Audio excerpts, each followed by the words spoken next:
Hi, I'm Lily. Today I'm going to read you a story, Matilda by Roald Dahl, from page 133. Because on last video, I didn't read you the last page. So from page 133 to page 140. Okay, let's read it. The Trunchbull stood motionless on the platform.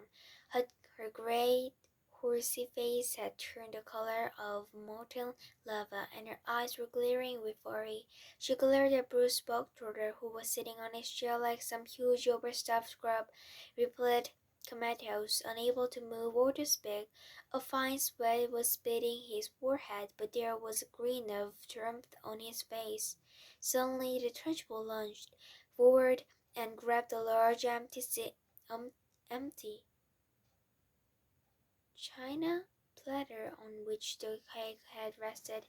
She raised it high in the air and brought it down with a crash right on the top of the wretched Bruce Bogtrotter's head, and pieces flew all over the platform. The boy was by now so full of cake he was like a scuttle of wet cement, and you couldn't have hurt him with a sledgehammer. He simply shook his head a few times and went on grinning. "Go to blazes!" screamed the Trunchbull, and she marched off the platform, followed closely by the cook. Lavender. Lavender. In the middle of the first week of Matilda's first term, Miss Honey said to the class, "I have some important news for you, so listen carefully. You too, Matilda. Put that book down for a moment and pay attention." Some eager faces looked up and listened. "It is the headmistress's custom," Miss Honey went on, "to take over the class for one period each week. She does this with every class in the school, and each class has a fixed day and a fixed time. Ours is always 2 o'clock on Thursday afternoons, immediately after lunch. So tomorrow at 2 o'clock, Miss Trunchbull will be taking over from me for one class. I shall be here as well, of course, but only as a silent witness. Is that understood?" "Yes, Miss Honey," they chirped. "A word of warning to you all," Miss Honey said. "The headmistress is very strict about everything. Make sure your clothes are clean, your faces are clean, and your hands are clean. Speak only when you're spoken to. When she asks you a question, stand up at once before you answer it. Never argue with her, never answer back, never try to be funny. If you do, you will make her angry, and when the headmistress gets angry, you had better watch out." "You can say that again," Lavender murmured. "I'm quite sure," Miss Honey said, "that she will be testing you on what you're meant to have learned this week, which is your 2 times table, so I strongly advise you to swoot it up when you get home tonight. Get your mother or father to hear you on it." "What else will she test us on?" someone asked. Spelling," Miss Honey said. "Try to remember everything you have learned these few days. And one more thing, a jug of water and a glass must always be on the table here when the headmistress comes in. She never takes a lesson without that. Now, who will be responsible for seeing that it's there?" "I will," Lavender said at once. "Very well, Lavender," said Miss Honey. "It will be your job to go to the kitchen and get the jug and fill it with water and put it on the table here with a clean empty glass just before the lesson starts." "What if the jug's not in the kitchen?" Lavender asked. "There's a dozen headmistress jugs and glasses in the kitchen," Miss Honey said. "They are used all over the school." "I won't forget," Lavender said. "I promise I won't." Already Lavender's scheming mind was going over the possibilities that this water jug job had opened up for her. She longed to do something truly heroic. She admired the older girl Hortensia to distraction for the daring deeds she had performed in the school.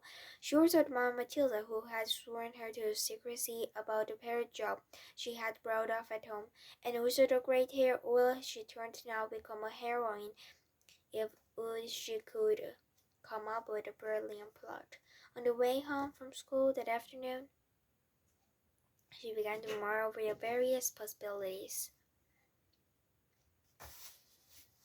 And when the last germ of a brilliant idea hit her, she began to expand on it and lay her plans with the same kind of care the Duke of Wellington had done before the Battle of Waterloo. Admittedly, an enemy of this occasion was not Napoleon, but you would have never got anyone in Crunchmore to admit that the headmistress was a less formidable foe than the famous Frenchman. Great skill would have been exercised, Lavender told herself, and great secrecy observed if she was to come out of this exploit with her life. There was a muddy pond at the bottom of the Lavender's garden, and this was the home of a colony of newts. The newt, though fairly common in English homes, is not often seen by ordinary people. Incredibly ugly, gruesome-looking animal, rather like a baby crocodile, but a shorter head. It is quite harmless, but it doesn't look good. It is about 6 inches long and very slimy,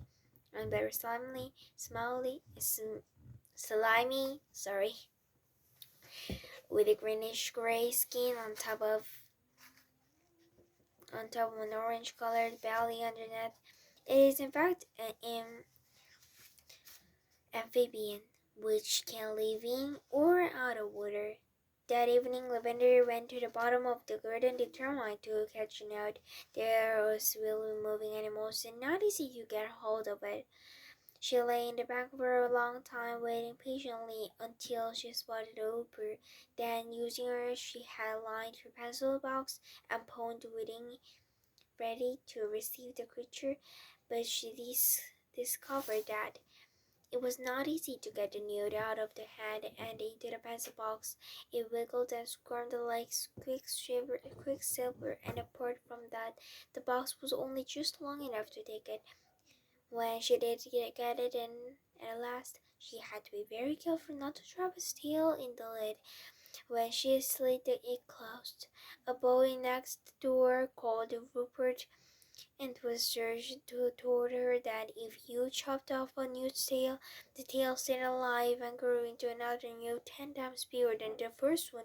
It could be the size of an alligator. Lavender didn't quite believe that, but she was not prepared to risk it happening. Eventually, she managed to slide the lid of the pencil box right home, and the newt was hers. And then on second thought, she opened the lid just the tiniest fraction so that the creature would breathe. The next day, she carried a secret weapon to her school in a schedule. She was tingling with excitement. She was longing to tell Matilda about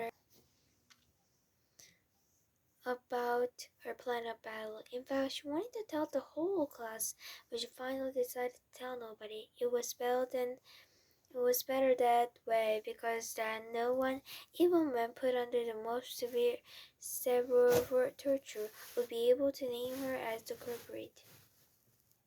Lunchtime came. Today it was sausages and baked beans, Lavender's favorite, but she couldn't eat it. "Are you feeling all right, Lavender?" Miss Honey asked from the head of the table. "I had such a huge breakfast," Lavender said. "I really couldn't eat a thing."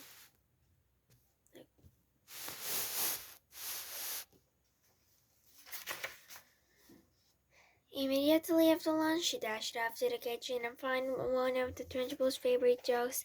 It was a large building thing made of blue gaze pottery. Lavender filled it half in full of water and carried it, together with a glass, into the classroom and sat in on one of the teacher's tables. The classroom was still empty. Quick as a flash, Lavender got her pencil box from her schedule and slid open the lid just a tiny bit. The newt was lying quite still.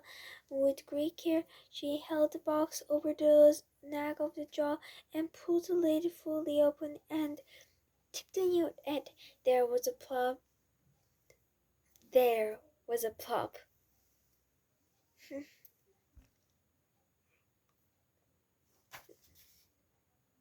Quick as a flash, Lavender got her pen space from her schedule and slid open just a tiny bit. With great care, she held the bag over the neck of the jug and pulled the lid fully and tipped the wood near. Then there was a plop as if it landed in the water. Then it thrills around wildly for a few seconds before settling down. And now the maid knew to feel more at home. Lavender decided to give it all the pound weight from the pencil box as well. The dad was done, or was done. Lavender put her pencils back into the rather damp pencil box and returned it to its correct place on her own desk. Then she went out and joined the others in the playground until it was time for the lesson to begin. Okay, bye!